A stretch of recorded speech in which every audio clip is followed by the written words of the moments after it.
football fans, and welcome to The Onside Kick. My name is Ricky Widmer, and as always, I'm joined by Dave Oster. Hey, guys. And Mark Weber. How's it going? And before we get the podcast started, just want to wish a very happy birthday to the great country of America, guys. USA birthday this weekend. It was July 4th. You guys do anything fun? It was a good Blow time. it up? It was a good time. I did not blow some stuff I up. watched things get blown up. I watched other people blow things up. But you didn't blow anything up? Yeah, up I like yourself? all 10 of my fingers. Yeah. Who knew? Yeah, they're fun to have.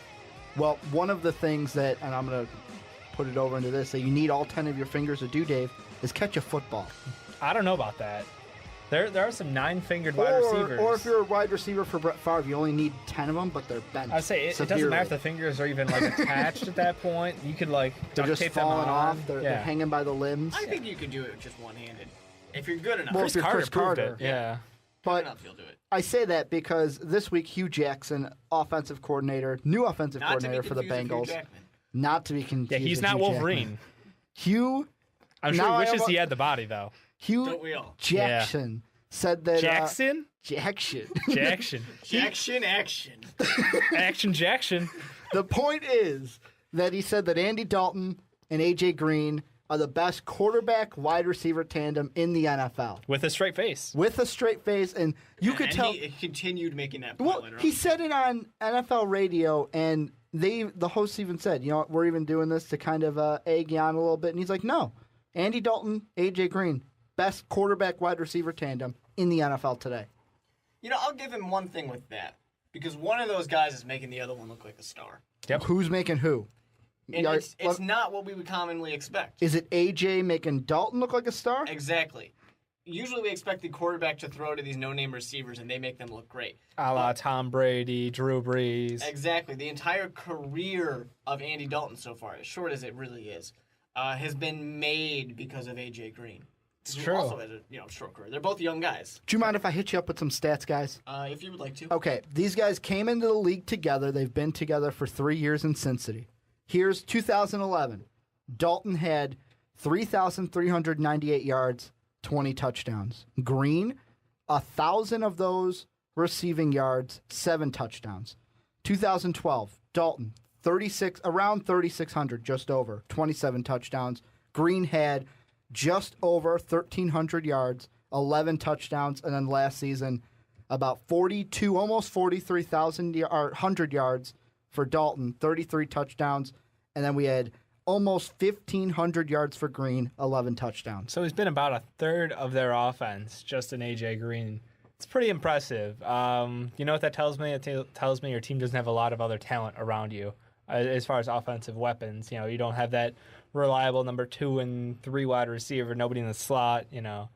And, it kind of doesn't make sense to me because I'm like, think about this team. I'm like, okay, they might not have the biggest name for secondary wide receivers, but they do have a couple great tight ends. They've got a legit threat in the backfield.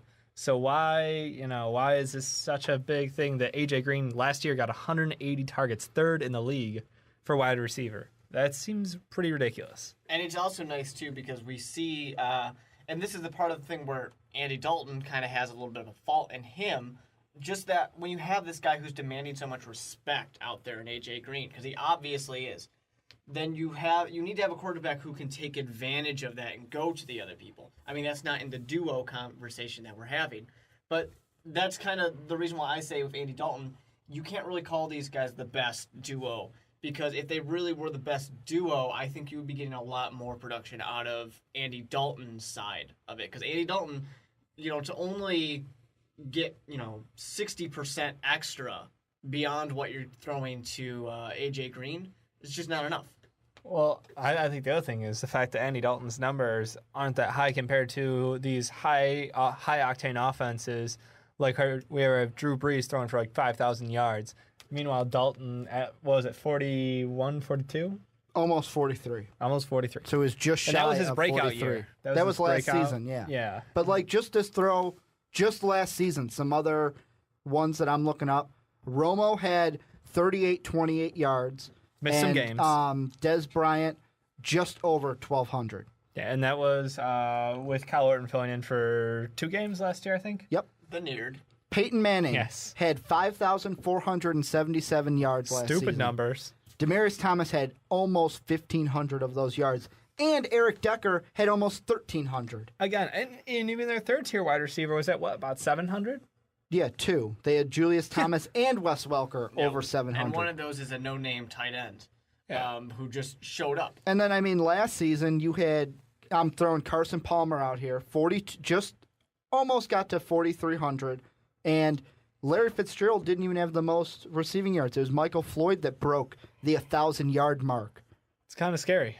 Yeah, I mean, well, it's the interesting thing about this conversation with what makes a wide receiver quarterback duo. Like, what are we counting is the argument. Not only do we have to ask, can we count tight ends? I mean, Jimmy Graham's in the news, and I'm sure we're going to talk about him later today, but does he count? Here's one of the things that I think has to go into, if you're going to say this is the best tandem, and this is the only argument I could see you putting for Dalton and Green is chemistry. You got to have a chemistry together because you have to, as a quarterback, have the faith in the guy to say, you know what, maybe it's because we're here in Chicago, the whole throw it up there and he's going to go get it mentality. Yep. The kind that Cutler has in Marshall. I feel like a quarterback has to have that in his number one wide receiver. Chemistry helps, but I think respect gets the job done. I mean, think back to... Respect from us or respect towards each other? Okay. You got to think back to probably one of the best wide receiver quarterback combos, short-lived as it may have been, but Tom Brady to Randy Moss. I mean, they didn't really like each other. I mean, I'm sure Tom Brady was like, yeah, Moss was great. Stupid numbers. But yeah, he knew that Randy Moss was going to go get the ball. That it didn't matter that they got along perfectly because they didn't. I think when it comes to Ricky's point, I completely agree with respect. You kind of have to respect that person, at least respect their game. You might hate them as a person. But I think when it comes to the chemistry, I don't think that's actually that important, to be honest. Especially when you have a guy like A.J. Green. You got a guy like Brandon Marshall out there. You got a tall guy. Because in Chicago, your own, throw the ball up there and go get it type of mentality, Josh McCown comes in here, does exactly the same thing.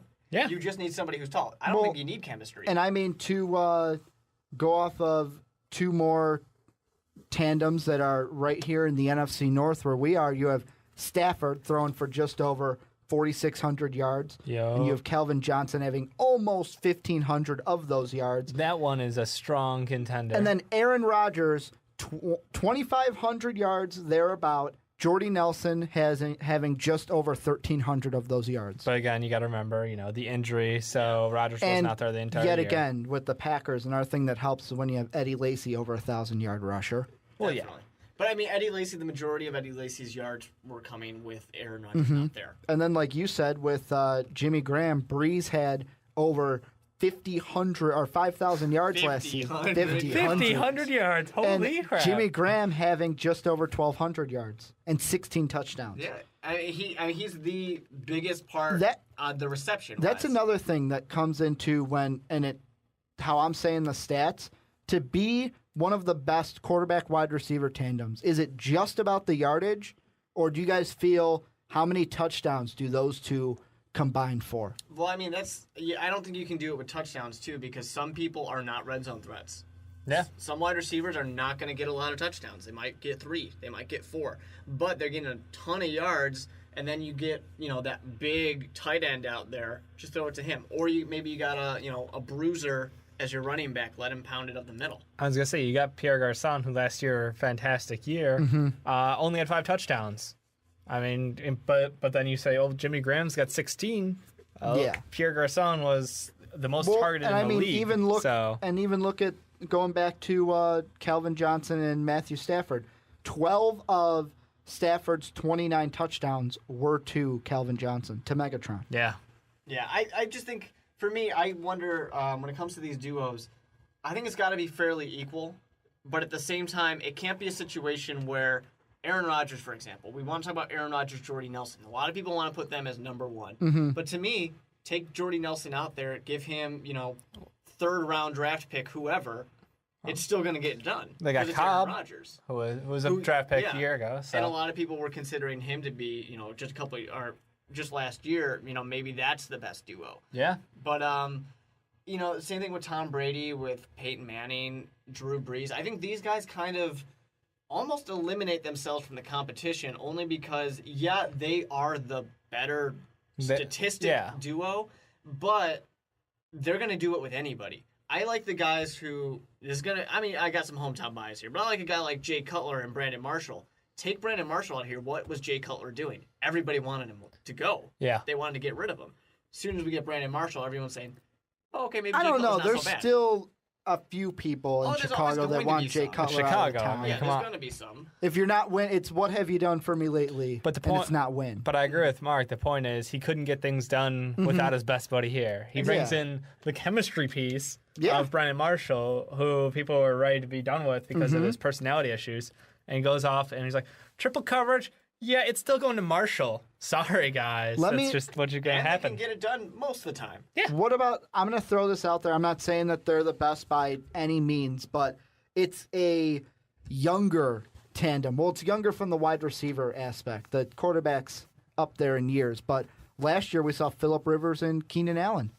Keenan Allen is going to be a stud. Phillip Rivers is that just not quite top tier. Like he's just outside of the elite status. I hate throwing around that word. I'm sorry, people, but Well, I mean, he's just that, you know. from the NFL study that came out this week where they Well, I asked like wouldn't call it a executives study. and everything, their poll, we'll call it. Yep. Phillip Rivers is a tier 2 quarterback. Yeah. Not even a tier 1. Yeah, well, you know, they can be right and wrong. But I mean, in that case, I would agree with them. He's tier 2. He's just Yep, under. he's the just top outside of guys. it. But I Of mean, course, what do you maybe Andrew Luck's not a tier 1, but Well, and I mean, looking Lord at knows. the Colts last year, the tandem based on the stats was Luck with over 3,800 passing yards, 23 touchdowns. T.Y. Hilton just over 1,000. Had only 5 of those touchdowns though. and even just the year before that with Reggie Wayne was a huge combination. I mean, Reggie Wayne's a big, kind of underappreciated part of what was getting them into the such a successful season in the playoffs. Reggie Wayne in the 2012 season. It was 43, almost 4,400 yards from Luck, and Reggie Wayne had about 1,355 to be exact. I think from my point before with kind of guys being equal, I think people who fall into that category, definitely the Marshall Cutler connection, Stafford and Megatron, I think fall. Yeah. Even though Megatron will be successful with anybody, I think those two work better together than they would ever without each other. I think when we had the, I mean, it's a little hard to say, but when we were getting that Torrey Smith and Joe Flacco towards the end of Their that playoff season, run? yeah, Jesus. that was extremely impressive. We don't really have as much of it anymore, but if that would have continued, that would be a very strong argument Absolutely. for that, connection there. But I mean, I guess you could say Crabtree and Kaepernick in that situation too. See, and that's Crabtree Kaepernick reminds me a lot of Cutler and Marshall, to be honest with you. They seem to have a really good relationship, not only with each other, but then as you watch, okay, well, Crabtree was out for a while. The second he's put back into the game, it's like, oh, you know where it's going. Yep, Well, exactly. and that's the one thing that, I mean, me in my mind, if you were just to say, Ricky, best wide receiver quarterback tandem in the NFL, my mind. We all know you're Christian Ponder and Percy Harvin, right? From a couple years back. But I'm saying currently, my Christian mind. Ponder handing it off to Adrian Peterson. My mind wouldn't even go Done. towards Kaepernick or Russell Wilson because to me, No. I think of the more traditional style, the Tom Brady's, the Drew Brees, the Aaron Rodgers. I kind of look for, okay, the quarterback and then who's he's throwing to. I don't look at it the other way around where, okay, here's a good wide receiver, who's throwing to him. So who would you say? I would say the best, I mean, with me it's tied because I like Cutler and Marshall, and I also like Stafford and Megatron, but based on everything, I'd have to go with Stafford and Megatron. Because if you take one of those players off the team, whole team's derailed. And I agree with you on that. I do. Clean sweep? I mean, Stafford Megatron, I'm sorry, Megatron is the best wide receiver in the league, and Matt Stafford has been, numbers-wise, phenomenal. Just absolutely phenomenal. He's a tough guy. I love the, when they had him mic'd up, when he went out there and dislocated his arm or shoulder. I forget the exact injury, but he's like, end of the game, he's like, no, I'm going back in. It's all good. I'm going to make the last throw. And he's one of those guys, too, where as beat up as he's going to get, he's going to go out there and do it anyways. And I will say, and this kind of opens up the discussion that comes into the Jimmy Graham realm, is the only tandem that I would put above them if we're considering tight ends as receivers. Tom Brady and Gronk. Really? You go Tom Brady, Gronk over Drew Brees, Jimmy Graham. But I think that one's done anyways. Well, and that one's kind of proven. Look at what Brady was able to do without Gronk. Wow. Look up. Well, I mean, yeah, like Mark said, there's that category of quarterback who eliminate themselves almost because it doesn't matter who you put out there. Mm-hmm. I mean, and yeah, Tom but Brady's I mean, gotten it done with so many guys. Well, I mean, you can make the case for Danny Amendola. Danny Amendola with Tom Brady. Well, and last season, if you look at the Patriots stats, their highest receiver was Edelman. Wasn't even Amendola. Yep. Well, injuries. Yeah, it wasn't even Dobson. Who could have guessed that Amendola was injured? I think we are all forgetting somebody right now. A couple of guys. Big Ben. Well, there's that, but Matt Ryan, Julio Jones. Yeah, and I think the reason why I know I didn't bring him up is because of last season. And that proves the point, It's though. the injury. And that proves the point.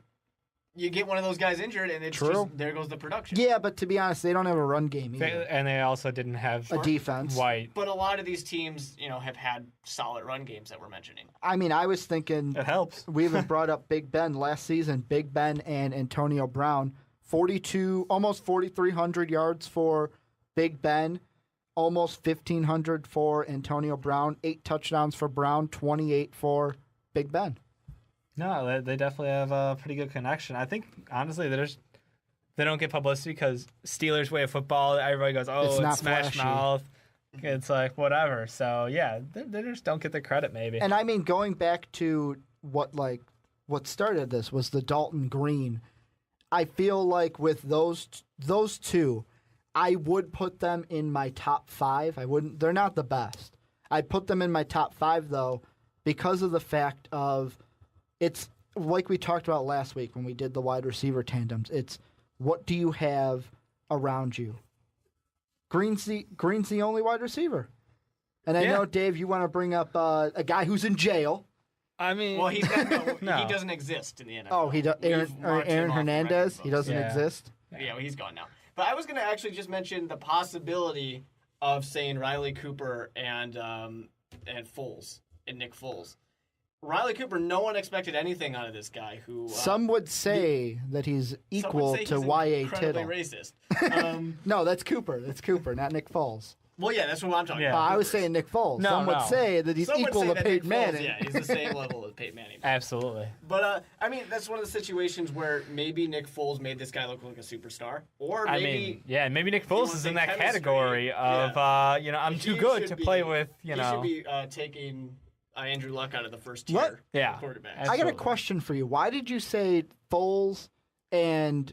Are you saying Foles and Cooper because Jackson's no longer on the Eagles? Partially that, but also because Jackson was a star, and that's He's going to the be your number number one. Yeah. But Cooper was nothing until this coming season, and Nick Foles. Yeah, And but Cooper was like really a made him 5 wide look receiver. impressive. He really didn't get much out there, and it was a splash with the off-season offensive comments. Yeah, oh yeah. Uh, And I think now, there's a possibility that these two, he's probably not going to be a number one ever, but these two might have a good chemistry together.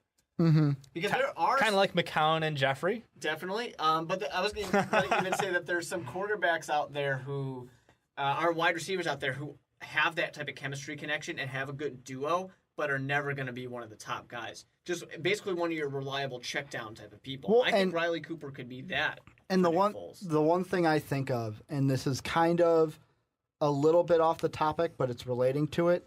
I think of Carolina this year, and if they're going to make the playoffs, it's like you get rid of how many wide All of them. receivers. Where's Cam Newton going to go? He doesn't. He throws the ball He's vertically got- 60 he's yards. got a very tall wide receiver on that team now. Yeah, but we've been talking No. about chemistry. You throw the ball and up and he knowing can catch the it guy. himself. Yeah.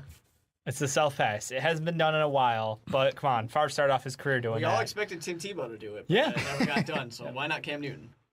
As far as your Mr. Reliable, awesome chemistry guy, I go back to Heath Miller. I mean, the guy had been out there with Pittsburgh year after year, getting it done with Big Ben, and that was always just his guy. And you kind of point him out, and it kind of makes me laugh a little bit at first because it's Heath Miller, but that's exactly it. Yeah. It's a guy you would never expect, but the chemistry is what makes him Puts up so decent reliable. numbers Yeah. because he has that relationship with the quarterback, the trust level. Okay, I'm going to hit you guys with a stumper, an off the cuff type thing. Stump me, Ricky. We're going to do best quarterback wide receiver tandem, not just in the NFL right now, all time, who you going with? 49ers. Old 49ers? Yeah, well, no, I'm putting Kaepernick up there. Wait, man, Montana 49ers or young 49ers? And that's the question. Are you going to go Montana Clark or Young Rice? I gotta go Young Rice, I'll be honest with you. I don't know. It's an interesting one. Brandy Moss, Tom Brady. I was going to say part of me wants to go there. Honestly, though, historically, for what they did in their times, all these are great. But does anything really beat the pure, just these two producing together of Megatron and Stafford? I think when it comes to duos, and when 10 years down the line, when we're talking about the number one, I think they are number one. Well, here's one thing I'm going to throw out. These three that I'm going to list off are not my number one. But right now I'm flipping on Bleacher Report, their article about top 50 quarterback wide receiver tandems. 3 of the 50, I've seen Brett Favre's name come up. Brett Favre to Driver, Brett Favre to Sterling Sharp, Brett Favre to Antonio Freeman. Sterling Sharp, had he not had his career cut short, the things he would have done. You have that plus 2, you have Kurt Warner to Torrey Holt, Kurt Warner to Isaac Bruce. I think these are That's situations, two tandems. though, too, where you're saying, are these guys that take themselves out of the equation? When there are people who have so many multiple ones. Brett Favre lasted 19 years, though. I mean, that's kind of not fair. I just don't know if it's a situation where they take themselves out. You want to hear the top 5 tandems for this on Bleacher Report? Sure. Oh. Number 5, roll out Dante Culpepper and Randy Moss. And wasn't pretty impressive. That was an amazing start to a career. Number 4, going with your Niners, Dave, Steve Young, Jerry Rice. Yep, greatest wide receiver of all time. Pretty up there. Number 3, going to Dave again, Tom Brady, Randy Moss. You can't argue with production. I mean, that was just stupid. Number 2, one that we had not brought up, and I don't know why, Peyton Manning and Marvin Harrison. Because Marvin Harrison is a quiet wide receiver. That's why. Also, I took Peyton Manning out of the equation. Okay, and number 1, Joe Montana, Jerry Rice. Oh, they did play together. You caught me on it. You gave me the 2 options, and you gave me Clark or Rice. You didn't give me them both. Well, when I think, maybe it's because I'm not a Niners fan, I think Montana Clark in the catch. Well, yeah, more but than that Montana didn't make him... Rice. Yeah, I think of the catch. Montana Rice is number 1. I totally agree with that. Make a case, Mark. I'm going to throw to you. Montana Rice is number 1. Make a case for Manning Harrison. What would be your case if you had to be their lawyer? I mean, well... Mark's like, why are you doing this to me? I think, here's the thing, all right? You picked the wrong guy for talking about the best duo. Because I don't think you can count Peyton Manning as the best duo. Because Peyton Manning will be there and get it done every year. He's always going to have somebody over 1,000 yards. Like He's always Demaryius Thomas? Well, Exactly. yeah, but He's I always mean, gonna his be consistency with Marvin Harrison was just like... Oh, yeah, sure. Definitely. But his consistency of having guys over 1,000 yards of, over 10 touchdowns... They really did kind of, and the Broncos, their offense is just ridiculous. 4 guys over 700 yards. Even when he's been on, I mean, you saw it with the Indianapolis Colts when they go into the gutter as soon as he leaves. It's not, they still had good quality wide receivers kind of on that team. They were still the guys that he was able to produce with. I don't think you can count that as a best duo. I almost I started off agreeing with you, the untouchable category of quarterbacks, but then Randy Moss and Tom Brady is like, this is what happens when you take the top quarterback and the top wide receiver in the league at the time and just have fun. Yeah. What about this? It's like playing Madden. It is. Where would you put, like, top 5, top 10, top 15, Tom Brady, Deion Branch? Won Super Bowls together. No. Deion Branch is a scrub. I'll say it. The NFL, the Super Bowl MVP is a scrub. He got better because he played with Tom Brady. He went elsewhere and failed, came back home to Tom Brady. That's the definition of what we're talking about with these quarterbacks can make players look great. They're not so great, though, when they're not playing for Tom Brady. What about Rich Gannon, Tim Brown? Ooh, that was some fun stuff. But Rich Gannon, I kind of forgot about Rich Gannon. Rich Gannon the Cannon. To be completely honest. But, I mean, there's a situation there where I think you kind of, it is exactly that. It's the cannon situation.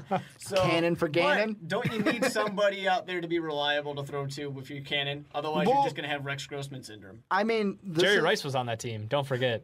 This is one sitting at... It's sad to say, but... This is sitting at 47. What was the record for Gannon? I think it was like 69 passes in a game, something close to Something that. It like was that. close to 70. Yeah. 47 on the Bleacher Report list. Carson Palmer and Chad Ochocinco. Not even Chad Johnson, Chad Ochocinco. Which he was Chad Johnson at the time, just to clarify. And Chad Johnson. once Carson again. Palmer, tragically cut short down by that terrible injury. First game in playoffs for him. No, he was a very good quarterback. He still is okay at this point. Obviously producing decently in Arizona. Shame he never got back to his days there in Cincinnati, though. I'm with you, Mark, though. I think going down the line, it's going to end up being Megatron and Stafford. Are we going to look? Is that going to be okay? Here, I'm going to throw this question out with it because do you think, in order for them to be, like, let's say 50 years down the line, for people to say, hey, you know what, they were at best, do they need to win a Super Bowl? Or can they do it Super Bowl list? I think the fact that they've been playing so long together already is fantastic, and they've kept up pretty consistent numbers throughout their entire careers. I think if they keep this going for another 6 years, I mean, the all-time stat leaders aren't out of the realm of possibilities. Yeah, I think they don't have to win a Super Bowl. It certainly would help. It would be a nice icing on the little cake here, but it's not a big deal. I think their records their numbers are always going to be great.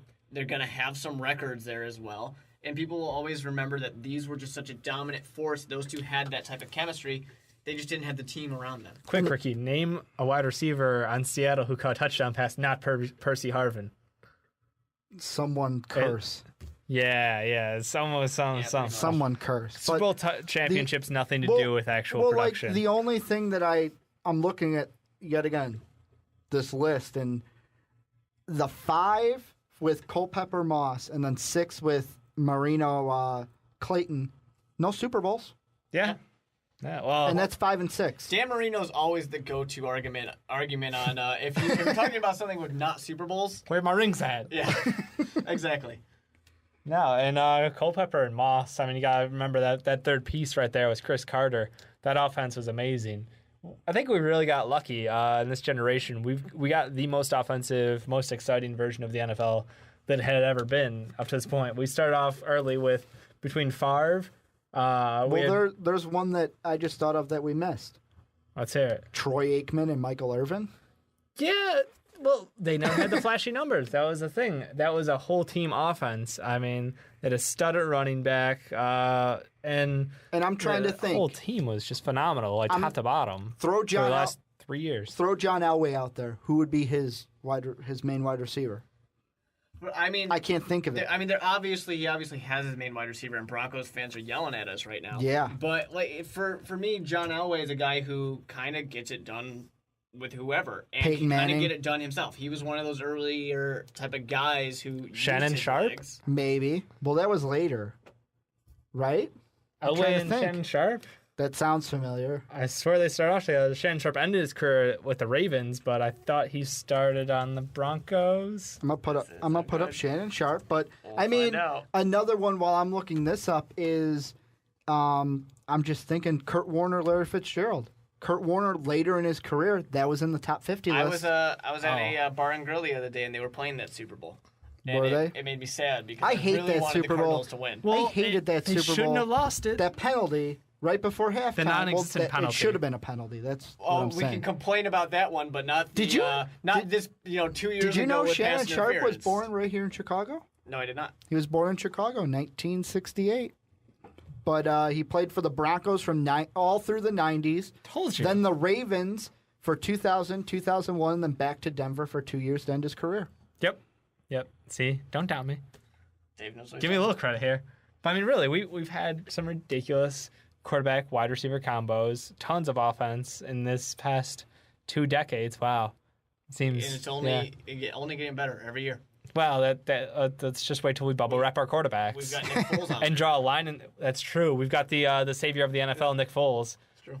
bringing the offensive truth. But I mean, just wait a couple of years. They'll have a line around the quarterback where if you get inside the line, it counts as a sack. Well, he'll have his little red shirt on. Well, yeah, You can't touch him when he's exactly. got the red shirt. Well- exactly. Let me throw this out there. Mark, you were talking about Matthew Stafford, Calvin Johnson, their legacy for quarterback wide receiver tandem. kind of to get into the other thing we're going to talk about in the podcast, which is the Jimmy Graham stuff that went on this week. Breeze and Graham, how big of a, and I'm going to throw the word legacy out there, do you think they leave at the end of, well, Breeze will leave before Graham, but when they break up? Yeah, well, when they unfortunately dump each other, I think they're going to have a good legacy. I don't think it's anything super special. Jimmy Graham's definitely going to be one of the best tight ends. It's going to be nothing Stafford Megatron, right? No, definitely not. But I mean, that's a situation where he's not a wide receiver.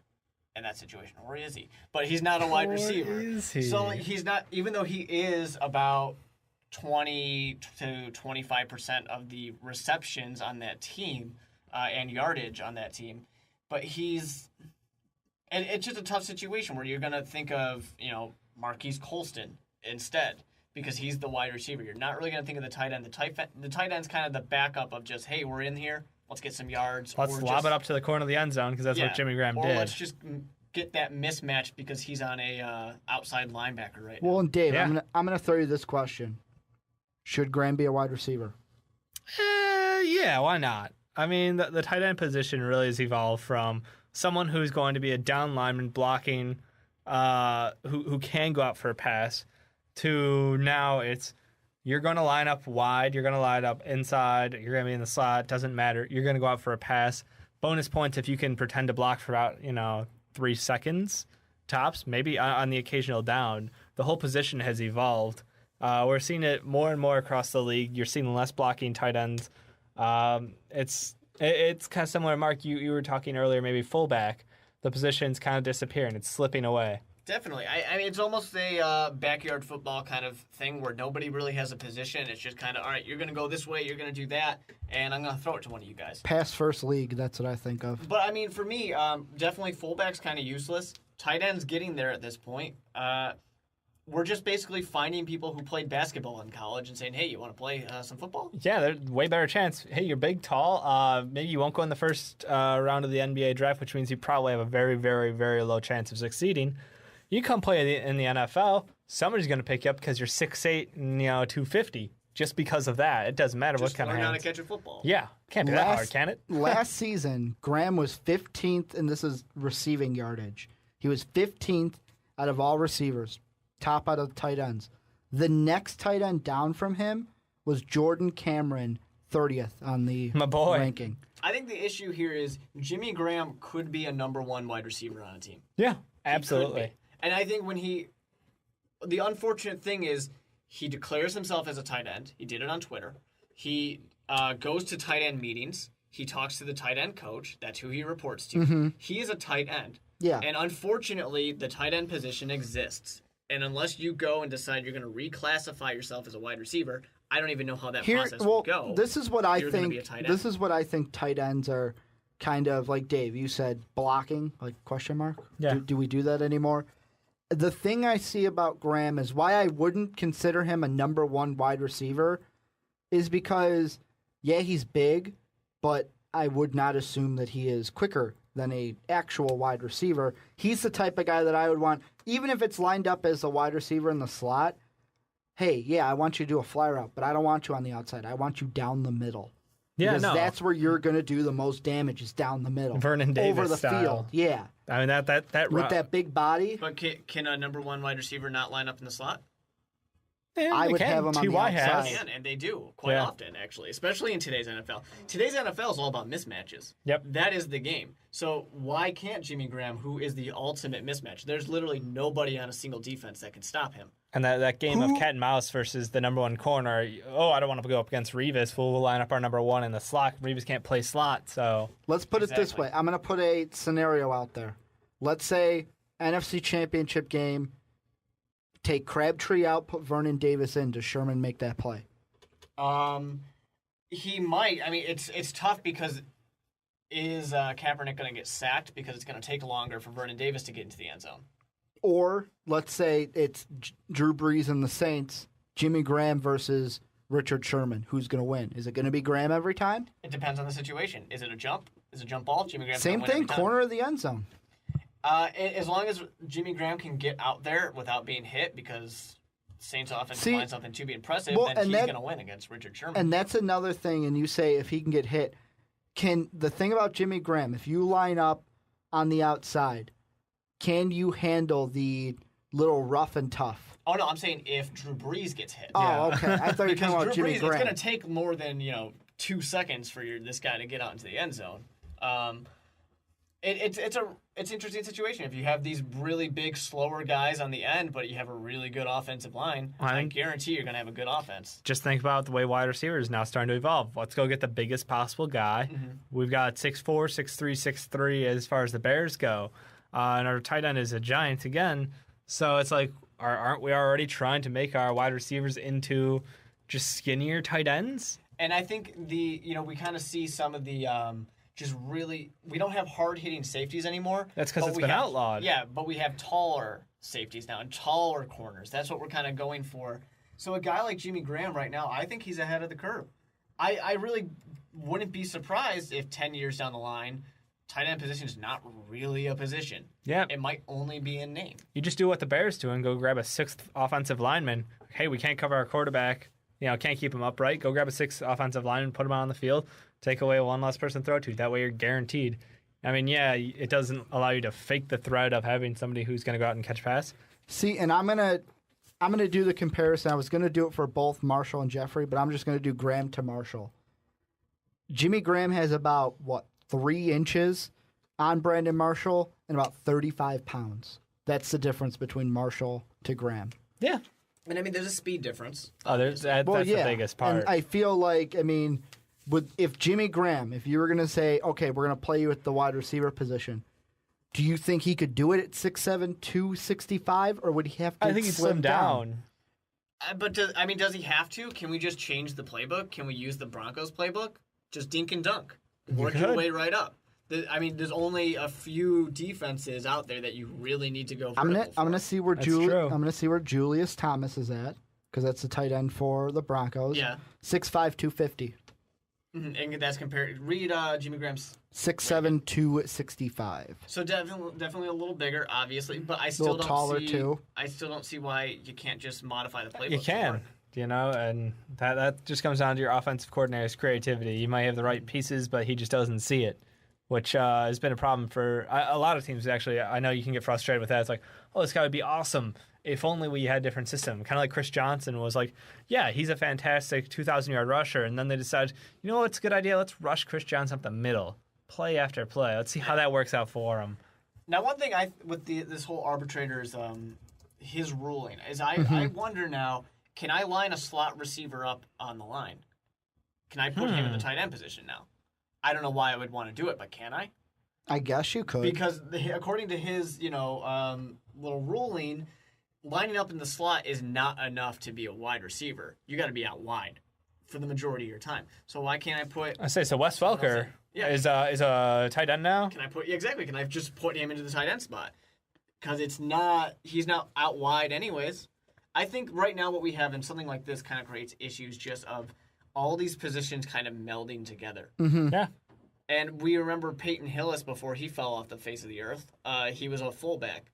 He was playing as a running back, as a halfback. Yep. You can use whatever thing you want to call him. He was getting the ball. He was moving. Offensive weapon. Dun, dun, dun. Randall Cobb, offensive weapon. He's just a pass receiver. It's an interesting situation where it's just, what are we going to call these people as the positions kind of change and kind of meld into each other a little bit? Well, and I feel like the one thing that's going to have to happen, if we do the whole, and we just say, okay, tight ends are out of it, you're just a receiver. The thing that I'm sitting there as a coach, general manager, anything trying to re-sign players is we have to then go through and say, we have to reevaluate how we pay these guys. Oh, yeah. Mm-hmm. Because I'm not going to sit there and I'm going to throw out names like Jacksonville's Mercedes Lewis or Minnesota's Kyle Rudolph.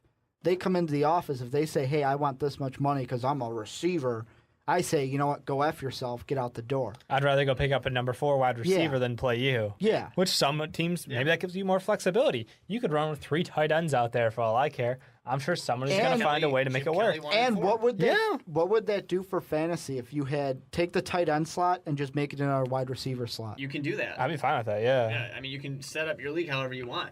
But I just think when it comes to those things, it's just negotiations. Players and agents have to be smart enough to realize I can't ask for $50 million if I'm not worth it. If I'm only worth 20, I better ask for around 20. I better ask for 25 in that case. Maybe I'll get 22. Let's put it this way. Just on how the tenders would be, he's getting paid 7.053 because he's a tight end. The wide receiver would have been 12.132. But would he be a top 5 wide receiver? If you equivalency that out, I don't think he would be. Because these are the averages of the top 5. He is your number 1 wide receiver. He's their number 1. He's your number 1. And he led the league in touchdowns. So it's receiving wise. So maybe he is worth, what Megatron, Marshall, Thomas out there. Maybe he's worth the same as they are. Yeah. To this team specifically. I think the issue for me when I look at this big thing is it's just that the Saints got a free wide receiver. They got a free touchdown. They got a machine. discount. Yeah, because discount, not free. Yeah, basically. But I mean, you're gonna pay him less. It counts obviously against your salary cap less, and now you can go out there and get another guy to pair up as an actual wide receiver. So you have Marquise Colston, Jimmy Graham, and then Kenny Stills, who's just an absolute Kenny Stills was a burner last year. He ran like Torrey Smith route. Might be fluky. He could run a straight line pretty damn well. Sure, I don't buy it though. I don't buy it. All right. And I mean the 20-yard average is pretty nice. We'll see. And the one guy I'm looking at, of course, he signed this contract 2 years ago, but is kind of like right now the quote-unquote base for if you're playing the tight end position. Look at Gronk. 6 years, an average of $9 million a year. Yeah, Gronk was up there. Honestly, Hernandez is the better comparison of to Jimmy Graham. They were almost, from a physical standpoint, the same. I felt like, had Aaron Hernandez not been a terrible person and killed people, obviously his NFL career would have been pretty similar to Jimmy Graham's. So I think Gronk's a step down physically. He's a more physical guy. But that's to say he's less agile, a little bit less in the quickness department. I feel like Jimmy Graham's just a notch above him. If Aaron Hernandez was playing in the NFL right now, it would be his contract year this upcoming season, $7.5 million he'd be making. Yeah, and then he would go out and get an even bigger payday, probably. Yep. Definitely. So I don't know. It's an interesting situation. I don't know where it's going to go. I'm not sure if we're going to keep these distinctions or if basically we're going to move to a way where anyone can go in. Because basically anyone can move and be anywhere for some minor exceptions. Yep. And I don't know if that's going to be expanded or not. Well, and the one thing I just thought about just popped into my head. I don't know why, but when you talked about the fullback and Dave brought it up, back when we were kids in the 90s, I remember the fullback being like, I remember Mike Allstott. Yeah, fullbacks being wow, I know who this guy is, and being a top guy making Pro Bowls. Your as fullback a fullback is going to be a huge help in the block. He's also going to get in those goal line situations or those short yardage blocker. and get you the ball. Well, be the blocker. Yeah, he's just a big tank that no one's going to stop. Not as often, but he is that huge block. Now, I don't think I could name. If you said name me, like Ricky, name me a fullback, I'd say Mike Allstott. I don't think I could name you another one. I don't remember his first name, but his last name was Klutz. He played on the Bears not too long ago. I only know him Tyler Klutz? Yeah, I only know him because he's a Bear. Kuhn. Come on, Kuhn, Green there Bay. you go. Kuhn. But Green Bay loves him. Kuhn. That's exactly the situation with same with Peyton Hillis. He's a guy who got the ball every now and then. I mean, Peyton Hillis got it a lot more often. Yeah. Kuhn is a guy who, in the end zone, we're going to give this guy the ball and let him just pound it in, so that way everyone can say Kuhn. Yeah. But no, I mean, otherwise it's a fairly useless thing. But why can't we just call him a running back? Obviously, it's because of pay reasons and things like that, and for having a roster spot. But can we just change things? Yeah. Does it have to be this rigid? I'm looking at other fullbacks, and I'm coming up with stuff, and I'm none of the Daryl Young, Redskins. Don't know. They're there. I don't know who they're these on people rosters, are. But they don't. I mean, they're valuable to the team when they're Vonta Leach sounds familiar. Yeah, Vonta Leach. He was on the Ravens not too long ago. And he was on the Chargers before that. Yeah. He was an absolute stud. But I mean, it's a situation where it's just Marcel Reese Mike was Tolbert. very good on They're the very Raiders. valuable Look at when Mike. they're there. Look at Mike Tolbert now. Like a year or two ago, aren't we considering him a running back now, not a fullback? Pretty much. Yeah, I mean, people drafted him in fantasy football as a running back. As a running back. Same thing with Peyton Hillis in that situation. You were able to get him as a running back. But I mean, I do think I'm going to throw it out there that in a few years, the wide receiver, tight end is just going to be one. Because I'm even looking at there's websites that if you go to for like just team blogs around college sports, when people like do their fun like, oh, let's project the starting lineup stuff, it's no longer projecting the wide receivers. It's like we're just projecting the receivers and throwing tight ends with it. Yeah. And, I mean, we talk about declaring yourself an offensive weapon in the draft. Or I forgot who the guy you said earlier It was, today. well, Jordan Cameron, after this Jimmy Graham stuff came out, he went out and changed his Twitter like info to Cleveland Browns pass catcher.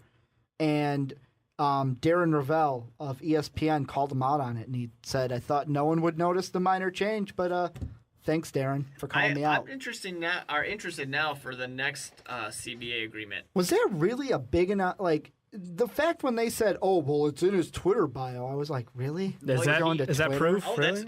Is that like a that's binding huge contract now? No, it's a huge deal because he himself declares himself as a tight end. He doesn't think he's That's a wide just receiver. self-admission. He thinks he's a tight end. Why should the team pay him as a wide receiver when he says he's a tight end? So actually, that's damning. So listen to you kids That's out there extremely getting ready for the NFL draft. You're now a wide receiver. Or Yeah. an offense, Well, or a pass catcher. I mean, that's just a general Yeah. thing. Well, they say that when people get into some legal issues, Yeah. your lawyer immediately tells you, delete your social media. Do it immediately. Just Mm-hmm. don't be an idiot on there. But Yep. I will say, just for my last thing on this, when it comes to kind of changing all these things, I think we should, and I think we should just kind of let offensive coordinators do what they want. How fun would it be? How fun would it be to have someone be able to put out 4 tight ends? I mean, it would be hell on the defense. It'd be hilarious. But Run how a fun nickel would it against be? 4 tight ends. How many times did we get the, oh, well, that's what they're going to line up with? We're taking a timeout. We're taking a timeout to think We about got to this. expand the tight end, the timeouts. That'd be hilarious. But I'm saying it, next CBA, we're going to see Well- something interesting between tight ends and wide Well, receivers. to counter that, if you're going to do that, why can't I take a cornerback and line him up at the linebacker slot? If you're going to do that, let me put some more corners out there. Sure. You can put more corners. It's called going nickel. Yeah. True, but I mean, like, Go big nickel. we're not, every position's a cornerback. Why Even not on the try, yeah. defensive Let's line. get a good. Let's get Yeah, go ahead. Drop 11. See what find out. happens. Well, I mean, you might have to when we get into the next part where everyone goes, you know what? I'm getting 11 wide receivers. No, 10 wide receivers. Put them all out One of there. them is Someone- snapping the ball. Yeah, well, I was going to say someone has to throw it to one of the wide receivers. Yeah. I can trust a wide receiver to just snap it back, right? Can they do that? Maybe. I don't know if they can do it. I don't know if they can actually give the ball to someone else. That they'd have to like give away the ball. I don't see a wide receiver doing that before he hits the end zone. The quarterback says hike, and then the wide receiver goes, "Nah, I'm good. I got it." Well, just but gonna go forward. that's going to do it for the onside kick this week. Anything we talked about today, the quarterback wide receiver tandems, the Jimmy Graham contract dispute, anything, leave that comment down below, hit the subscribe button, like button, all that good stuff. And as always, have a good day, everybody.